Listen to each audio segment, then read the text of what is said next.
Okay, a lot to do here.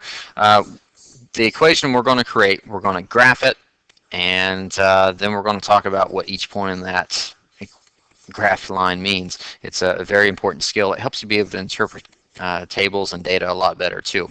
So here we go. Mary ran a lemonade stand where she sold each cup of lemonade for 50 cents. Very, very cheap. Create an equation to represent this situation. It's a very simple situation. Every single cup is going to cost how much? 50 cents. So we don't have an initial value. I think it's understood though that if she sold 0 cups, she would get 0 money. If she sold 1 cup, it would be 50 cents. If she sold 2 cups, she would get $1. And it's just going to continue to grow. It's a linear equation type situation. Let's think of it more as a function. This is your output. This is how much money she's going to get. So y would be the amount of money that she's made, and x is going to be the number of cups there.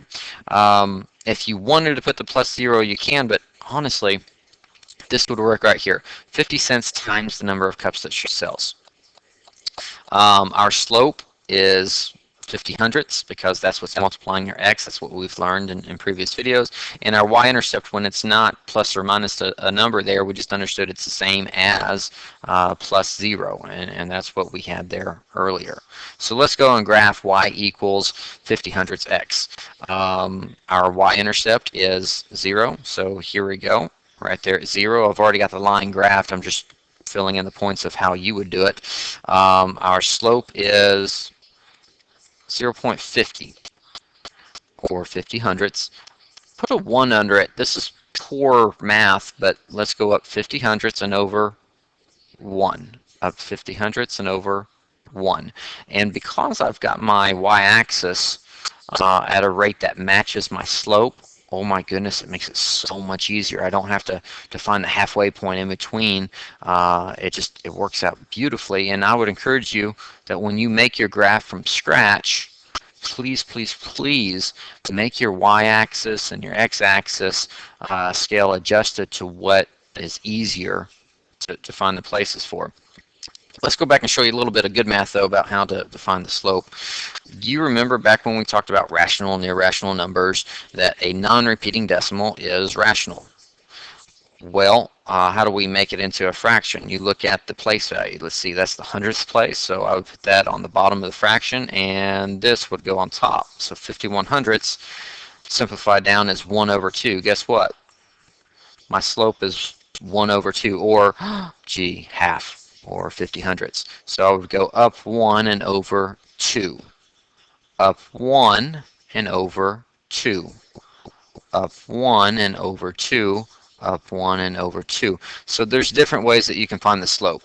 Honestly, though, if your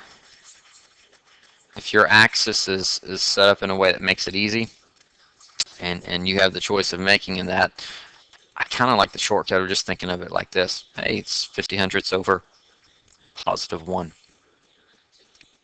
What else do we need here to make this a successful graph? You know what? Everybody gets to this point, usually, and it's a lot of hard work, but then they forget to title it. It's Mary's Lemonade Sales or something like that.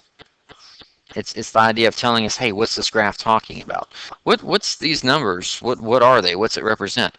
This is the money made. You could say profit, money made from sales. And down here at the bottom, don't forget, what is this? 0, 1, 2. Yes, it's the number of cups sold. Okay? If she sells 5 cups at 50 cents, it should be $2.50 profit. So yeah, that lines up there. Let me actually show how these two values represent. This point right here we're going to call point B. Let's take a look at this point right here.